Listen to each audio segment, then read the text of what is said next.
Hi, today I'm going to talk about a Mitsubishi that had a problem with the DPF. It was needing to regenerate and it wouldn't do it. I'll show you what the fault code was because I didn't record any of this, and I'm just going to talk about it because it might help somebody. I've had the same problem a couple of times, and both times I've not recorded it. So it's Mitsubishi with a P1499, and it was abnormally high DPF temperature. So there wasn't actually anything wrong with the temperature sensors. They both checked out okay. But here's what happened. So I had the problem the first time. It was a Shogun quite a few years ago now. Well, maybe 4 years ago. Problem was that the car had had a DPF temperature sensor replaced and it didn't fix the fault, and the DPF replaced and it still didn't fix the fault. And the problem with the car was it wouldn't regenerate and it went into limp home mode because of this fault code. So what I did was check the sensors and they were okay. The live data was showing that the sensors were working okay. And also I checked that there was power and ground at the sensors like you would expect. Now, the problem with it was I had to tell the car that I fitted a new DPF. Well, it had got a new DPF on the Shogun. Until I did that, I couldn't erase the fault code saying that it had got too hot. It wasn't saying that there was a fault code with a pressure sensor. It wasn't saying there was a fault code with the pressure sensor or the temperature sensors. It was saying that DPF had reached an abnormally high temperature. And I think then it just suspects it might not be working properly, so it wants you to replace it and then tell it that you fit a new one. So the problem with that was, at the time the scan tool that I had wasn't able to tell it that it's got a new one fitted. So we've sent it to Mitsubishi and told them what the problem is, the fault code, and we just want it reset so it knows it's got a new DPF. They charged us, the garage I was working at the time, and said that that's not something that it needs. It was a faulty sensor and you need to go and check the wires. So at the time my boss was like, well, they're saying it's not what I said, and could you recheck the sensors? So I did. I was like, well, I knew they were okay anyway, but I did, and I told him, I don't think they've understood it, and the fault code's not saying it's a temperature sensor problem, it's saying that the DPF has been abnormally high temperature. So when I researched a little bit into it, it flagged up the fault code because it thinks the DPF may not work properly anymore.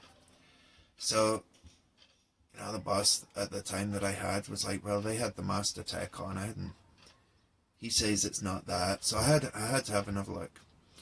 Problem was then everything checked out fine, and we took the car back another time after I explained to the boss and shown him why all the sensors are okay. I checked them with a multimeter, don't need anything fancy.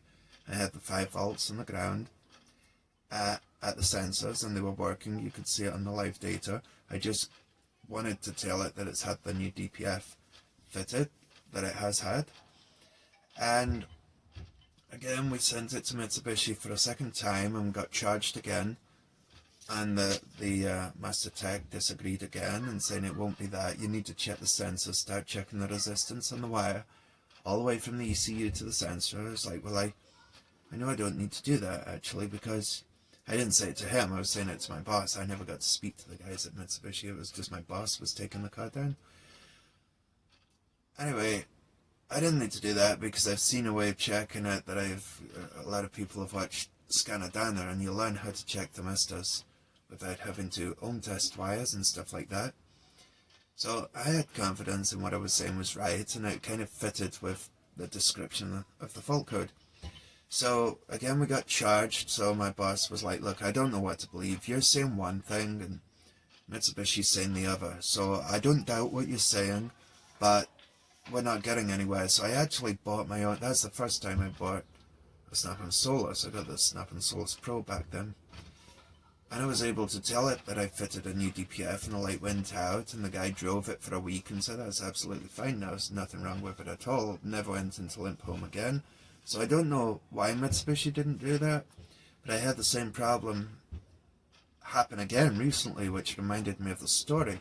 And I was going to film it, but on the day it was absolutely pouring down, and I started filming, my phone got wet, and then it just wasn't working properly when I was trying to press record and stuff.